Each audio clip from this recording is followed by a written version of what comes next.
اور ہم باغی بھی ہیں. یعنی آپ بغاوتوں کے اور غداریوں کے مقدمے درج کروائیں جو پوری دنیا میں نہیں ہو رہے. اور جب ہم آپ کو یہ کہیں کہ کیا ہم باغی ہیں تو اس پہ بھی ہم باغی ہیں, اس پہ بھی ہم غدار ہیں. یعنی عجیب و غریب قسم کا کرائٹیریا بنایا ہوا ہے. آپ ہمارے لیے ہمارے ملک کی زمین کو تنگ کر دیں تو آپ محب وطن ہیں, اور ہم اپنی زمین پہ آزادی سے رہنے کا حق مانگیں تو ہم غدار ہیں, ہم باغی ہیں. آپ خدا نہ خواستہ کبھی ہار بھی جائیں تو آپ محب وطن ہیں, اور ہم آپ سے پوچھیں کہ حضور والا یہ کیا ہوا تھا تو ہم غدار ہیں, ہم باغی ہیں. آپ کسی ایک تجربے میں ناکام ہو جائیں تو آپ محب وطن ہیں, اور ہم صرف ناکامی کی نشاندہی کر دیں تو ہم غدار ہیں. ہم باغی ہیں. ہم ہنسیں تو غدار ہیں, روئیں تو غدار ہیں, بولیں تو غدار ہیں, چپ رہیں تو غدار ہیں, بات کریں تو غدار ہیں, نہ کریں تو غدار ہیں, ہم سوال کریں تو غدار ہیں, جواب مانگیں تو غدار ہیں, جواب نہ دینے پر ریئیکٹ کریں پھر غدار ہیں. کیونکہ ہم پیدا ہوئے ہیں حضور غداری کے لیے. ہمارے گلوں میں نا تختیاں ڈالو اور ہمیں چکر لگواؤ پاکستان کے غدار لکھ کر, ہمارے ماتھوں پہ لکھو غدار ہیں, ادھر یہاں لکھو, یا گولی مار دو, ہمارے لیے وہ زیادہ آسان ہوگا. تکلیف ہوتی ہے. ارشد شریف نے کس کے لیے آواز نہیں اٹھائی تھی؟ آپ سارے گواہ ہیں. جس کو مار پڑی وہ اس کا شدید ترین مخالف ہونے کے باوجود کہتا رہا کہ غلط مارا ہے. تو تکلیف ہوتی ہے نا. بٹ صاحب ناکامی تھی ہماری, اس کا ہم پہ اعتبار ختم ہو گیا. بٹ صاحب اس کو پتا چل گیا اب اس کا بوجھ نہیں اٹھا سکتے, وہ اس لیے ملک چھوڑ کے گیا تھا. انہوں پتا لگ گیا تاڑے تو گل اتنے ہونا, ہم پہ اس کا اعتبار ختم ہو گیا تھا. تکلیف ہوتی ہے. چپ کر کے نکل لیا. انہوں نے مذاق اڑایا اس کی تصویر دکھا دکھا کر, ہمارے اختلافات کو ہمارے خلاف استعمال کیا, ہمارے لوگوں کو تصویر بھیجی کہ یہ دیکھو بھاگ رہا ہے, فوٹو لگاؤ سوشل میڈیا پہ, گندا کرو اس کو, بھاگ رہا ہے. اور بزدل نہیں تھا. بزدل ہوتا تو تمہارے ساتھ ڈیل کرتا, تم اس کی منتیں کر رہے تھے ڈیل کے لیے. روز اسے کہتے تھے کہ آؤ بات کریں, روز اسے کہتے تھے کہ آؤ سرنڈر کرو ہمارے سامنے. اس کے بچوں کو تھریٹ, اس کی فیملی کو تھریٹ. اکیلا تھا, اس کو پتا تھا سب کو اس نے اکیلے نے سنبھالنا ہے, کوئی اور تو نہیں تھا اس کے ساتھ.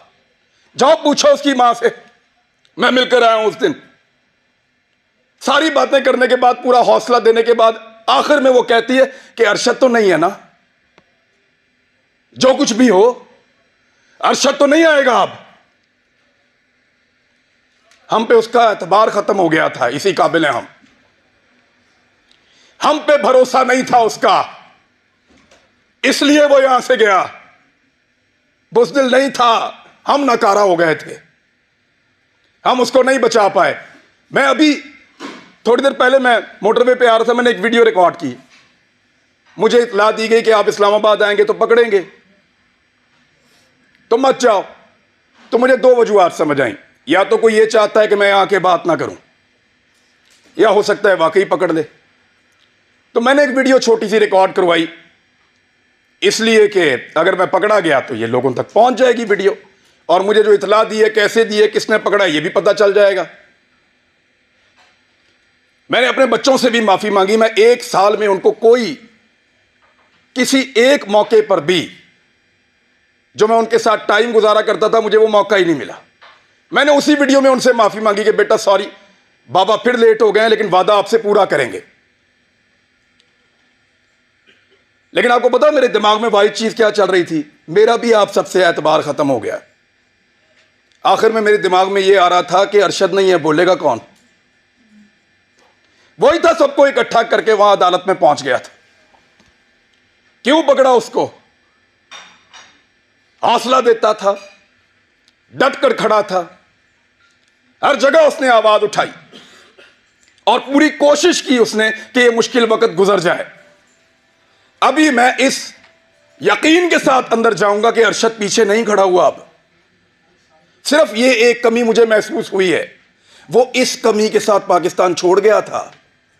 وہ تکلیف میں نے آج پہلی مرتبہ محسوس کی ہے کہ جب وہ یہ ملک چھوڑ کر جا رہا تھا تو وہ کتنا بے بس تھا, اور اس کا ہم نے مذاق اڑایا کہ فلاں فلائٹ سے نکل گیا, اس طرح نکل گیا, اس طرح بھاگ لیا. اس نے مجھے فون پہ بتایا, عمران تجھے پتا ہے میں کیمرے میں جان بوجھ کر مسکرا رہا تھا, وہ اس لیے کہ مجھے پتا تھا یہ میرا مذاق اڑائیں گے.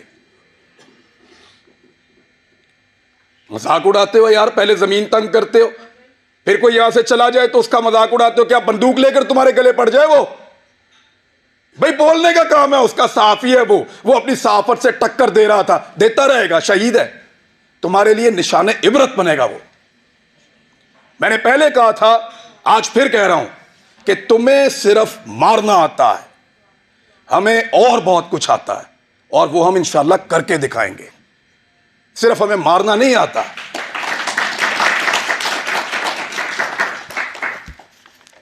دبا دبا کے اور جس کو دبایا اسٹیبلشمنٹ نے دبایا. احمد میر کا پروگرام میں بڑا خوش تھا اس دور میں جب بند ہوا,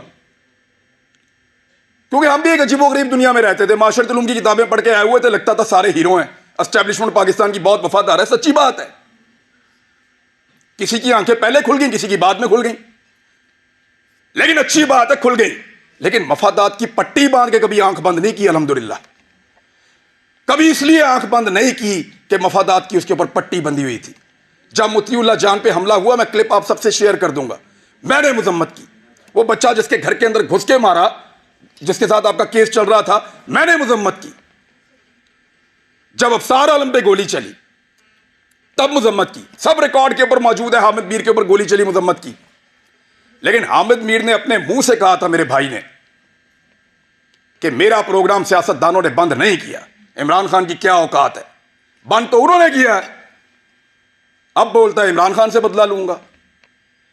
اپنے مخالف کو پہچانیے, پھر اکٹھے ہو جائیں تو شاید آپ کی جان چھوٹ جائے, ورنہ ایسے ہی اسی طرح ہمارا وقت گزرتا رہے گا. میں صرف اسٹیبلشمنٹ کو ایک بات کہنا چاہتا ہوں کہ حضور آپ کا مرتبہ, آپ کا رتبہ بہت بڑا ہے. یہ بہت چھوٹے چھوٹے کام ہیں جن میں آپ پڑے ہوئے ہیں. یہ چھوٹے چھوٹے کام ہمیں کرنے دیں. اعتبار کریں ہمارے اوپر کیڑے مکوڑوں پہ, ہم غداروں کو یہ ملک چلانے دو. آپ محب وطن ہیں, بہت بڑے لوگ ہیں, آپ بڑے بڑے کام کیا کریں. آپ کا رتبہ بہت بڑا ہے, بڑا مقدس کام ہے آپ کا, ہم اس کی قدر کرتے ہیں, یوں سلوٹ کرتے ہیں آپ کو, خوش ہوتے ہیں آپ کو دیکھ کر. لیکن یہ چھوٹے چھوٹے کام ہمارے لیے چھوڑ دیجئے, ہمارے لیول پہ مت گریے.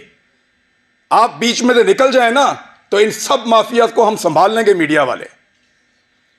بس آپ کے خلاف بولنے کو جرت کی بات نہیں ہے, دل نہیں کرتا, خدا کی قسم دل نہیں کرتا, خدا کی قسم دل نہیں کرتا. ڈرتے ورتے نہیں ہیں, پتہ ہے آپ کو, بزدل نہیں ہیں ہم. کیا کرو گے, گولی مار دو گے, مار دو. ڈرتے نہیں ہیں تم سے پیار کرتے ہیں, تمہاری قدر کرتے ہیں. ڈرو اس دن سے جس دن ہمارے اندر سے یہ جذبہ ختم ہو جائے گا.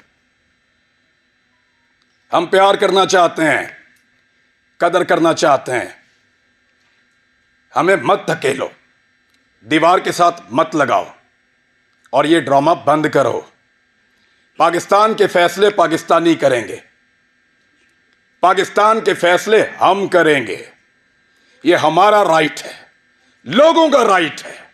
ڈیموکریسی یہ کہتی ہے. یہ بند کمروں کے اندر ڈرامے بند کرو.